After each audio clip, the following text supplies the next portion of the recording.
what do you, I think you're like 4 or 5 years old and you're learning how to read. My dad made me sound out Harley-Davidson police specials written on the speedometer. And for some reason, that's always stuck with me.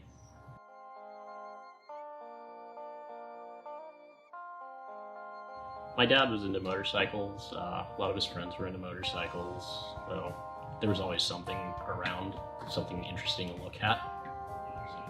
The Panhead he had, I think he got it sometime in maybe like 75, 76, somewhere around there.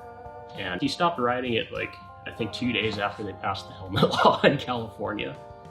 He tried it with the helmet and then he just decided, he's just like, nope, can't hear anything, can't see anything.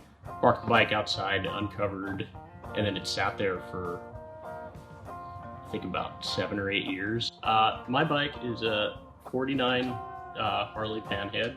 At the time I started collecting it was maybe 2003, 2004. And so I set about like collecting parts for it. I think it was about 18. But believe it or not, like none of these pieces came together. Like the case is nothing. There was just like, oh yeah, I found this, found that, and it all just grew into a bike.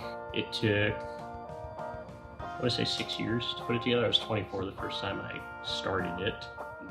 I knew I wanted a Panhead. I just always thought they were cool, like the way you would start them compared to other bikes you use like tourniquet. I thought it was just like, oh, you gotta like play with this knob or that knob and like kick this thing, and just the way they sounded like real like mechanical and clattery.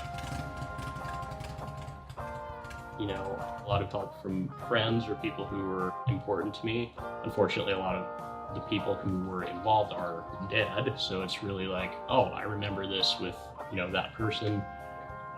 I've ridden it all over California, been to Arizona on it, blew it up coming home from Arizona, rebuilt the motor a couple times, cracked the cases a couple times. I've had tire blowouts, you name it, I've done it with this thing. I've got enough projects to keep me busy until I'm about 60, but hey, gotta do something. My name's Jamal, and I ride choppers.